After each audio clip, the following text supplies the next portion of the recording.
నమస్తే రమగారు. నమస్తే జయ. రమగారు, అక్షయ తృతీయ ప్రతి సంవత్సరం వస్తుంది, ప్రతి సంవత్సరం మాట్లాడుకుంటూనే ఉంటాం మనం. అక్షయ తృతీయ అనగానే ఒక హడావడి టీవీల్లోనే ఎక్కువ చూస్తున్నామండి. బజ్ బాగా క్రియేట్ అయిపోతుంది. అన్ని మీడియాస్లోనూ చూస్తున్నాం. ఇది అది అని లేదు, మనకి కూడా ఆటోమేటిక్గా వచ్చేసిందండి. అవును, ఇంట్లో కూడా అక్షయ తృతీయ వస్తుంది, అక్షయ తృతీయ అట్లా అంటే అది ఒక మామూలుగా ఫెస్టివల్స్ ఫెస్టివల్ కాదని కాదు, కానీ జనరల్ ఫెస్టివల్ లిస్ట్లో ఇది కూడా వచ్చేసింది. అదే కదా, అంటే మనం ఆ విధంగా తీసుకుందామంటారా? తీసుకోవాల్సిందే జయ, ఏదో ఒకటి. ఇంకా మనకు అసలు మామూలుగానే 365 రోజుల్లో బోలెడు పండగలు, బోలెడు పర్వదినాలు. ఇవి కాకుండా మన పుట్టినరోజు, భర్తల పుట్టినరోజులు, పిల్లల పుట్టినరోజులు, అమ్మది, నాన్నది, అత్తగారిది, మామగారిది, మరిది, తోడుకోడలు, బావమరిది వ్యవహారాలు వీళ్ళంతా. మనకు పిల్లలు ఉంటే వాళ్ళ పుట్టినరోజులు, సిబ్లింగ్స్ తాలూకు పెళ్లి రోజులు, ఇవన్నీ కూడా మనం సెలబ్రేట్ చేసుకోవటానికి అన్నీను. ఈ సెలబ్రేషన్స్లో మనం ఖర్చు పెట్టుకునేది ఎలాగూ ఏదో ఎంతో పెట్టుకుంటాం ఓపిక ఉన్న దాన్ని బట్టి. ఊరికే ఇంట్లో పాయసం చేసుకున్న సెలబ్రేషనే. ఇది బిజినెస్ కోణంలో సెలబ్రేషన్గా అయిపోయింది. మనకు ధనత్రయోదశి లాగానే అక్షయ తృతీయ కూడా ఇదే కాదు, గురు పుష్య యోగం అంటారు. ఎప్పుడైనా విన్నావో లేదు? విన్నాను. గురువారము పుష్యమి నక్షత్రము కనుక వస్తే అవాళ బంగారం కొనుక్కోవాల్సిందే. ఇదే. అవును, నువ్వు బంగారం కొనడానికి ఒక మార్గం, ఒక రోజు కింద దీన్ని ప్రఖ్యాతిపరిచారు. దీని యొక్క ప్రాధాన్యత ఏమిటి? ఇప్పుడు అక్షయ తృతీయ నాడు నువ్వు పూజ చేస్తావా, పునస్కారం చేస్తావా? ఎవ్వరు చెయ్యరు. పూజలు లేవేం లేవు, మామూలు రోజువారీ వ్యవహారమే నడిచిపోతుంది. బంగారం కొనుక్కోవటానికి మంచిది. వైశాఖ శుద్ధ తదియ. తది అంటే తృతీయ, 3వ రోజు. వైశాఖ మాసమే విశేషమైన మాసం. మనకి విశేష మాసాల్లో కార్తీకము, మాఘము లాగానే వైశాఖం కూడా స్నానాలు అవి చేయవలసిన మాసం. మనం చెప్పుకున్నాం మనం ఆల్రెడీ. అయితే ఈ వైశాఖ మాసంలో చేసే దానము అద్భుతమైన ఫలితాన్ని ఇస్తుంది. మనము దీపావళి పండగప్పుడు దానాలు చేసుకుంటాము, సంక్రమణం అప్పుడు దానాలు చేస్తాం కదా. అలాగే చాలా పండుగలకి చెప్పుకుంటాము. అంటే పండుగల్లో దానం వేరు. ఈ మాసం అంతా కూడా పైగా ఇప్పుడు చేసే దానం పరమ సింప్లెస్ట్ దానం.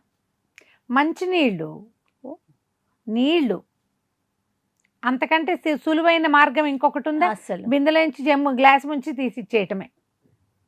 మట్టి కుండ ఇస్తావు, నువ్వు బంగారు బిందె ఇవ్వమంటే కష్టం, వెండి బిందె మరీ కష్టం. ఇప్పుడు ఇతరుకు బిందె ఇవ్వండి, స్టీల్ బిందె ఇవ్వండి అన్నా ఖరీదు. 10 రూపాయలు ఇంత ముంత మంచినీళ్లతోటి ఇస్తే ఎంత సులువైన దానం అమ్మా. ఇది అక్షయమైన ఫలితాన్ని ఇస్తుంది.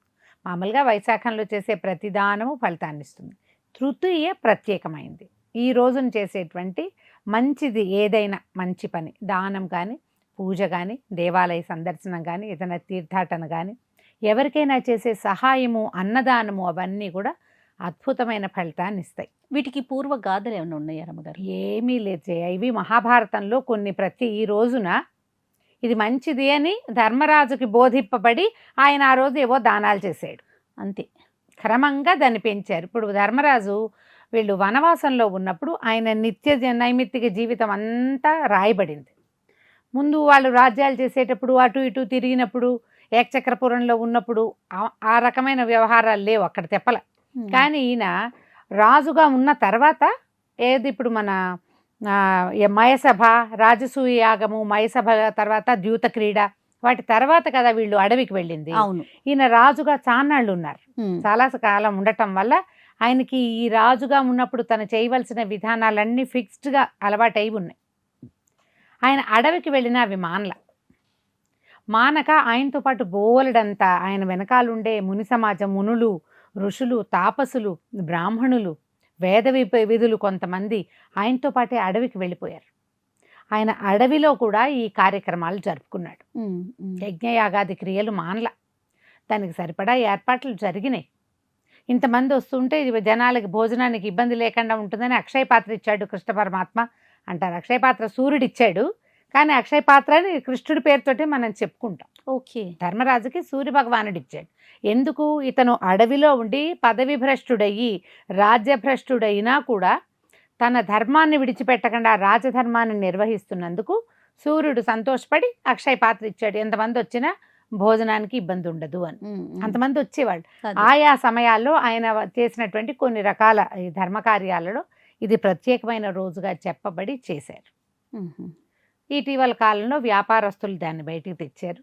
మనకు ఊరికే అక్షయ తృతీయ అని రాయబడి ఉండేది. చిన్నప్పుడు ఈ క్యాలెండర్లో కనపడితే వాళ్ళ పూజ ఎక్కువ చేసుకోవాలనుకునేవాళ్ళు, అవును అంతకంటే ఏం లేదు. అవును. లక్ష్మీనారాయణలని పూజించుకోవటము ఈ రోజున లక్ష్మీ పూజ చాలా మంచిది. మ్మ్. ఈ నెలంతా మనం నారాయణ మాసం, ఇది విష్ణు మాసం కదా, అవును. మాధవ మాసం అంటాం. అందుకని అమ్మవారితో కలిసి ఉన్న అయ్యవారిని పూజించాలి. లక్ష్మీ పూజ విశేషమైనది.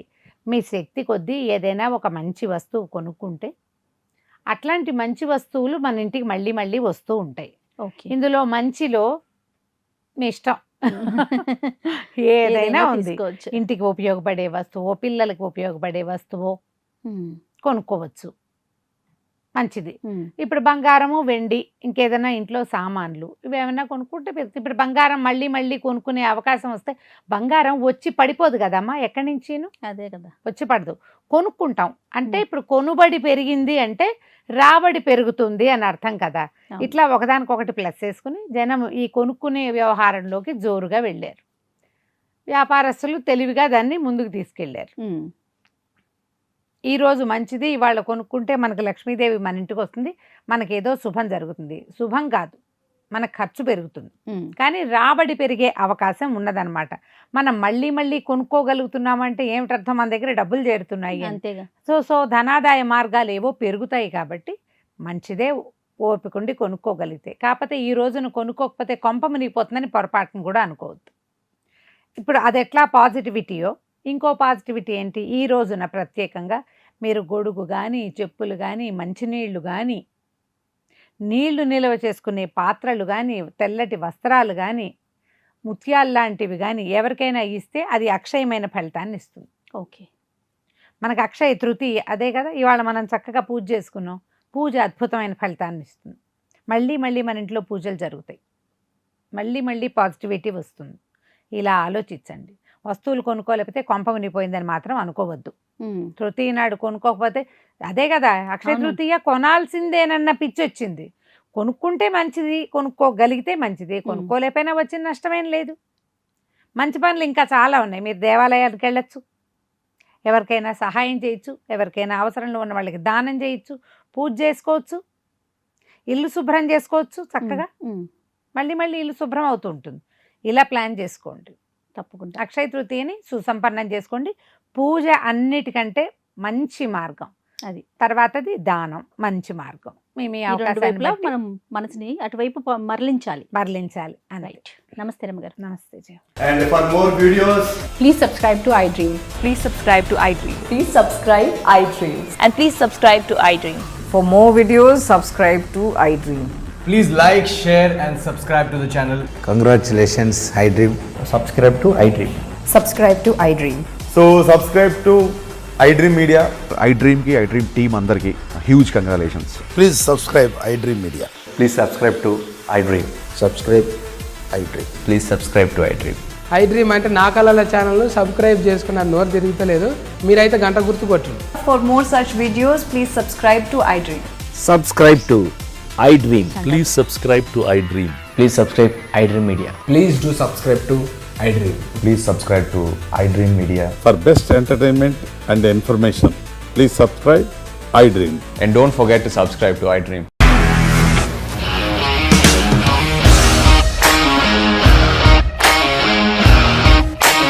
ఇండస్ట్రీలో కమిట్మెంట్ ఇష్యూస్ వస్తే నీకు కూడా వచ్చినట్టు మార్నింగ్ తీసుకెళ్ళాలంటే కొట్టి పడేశారు.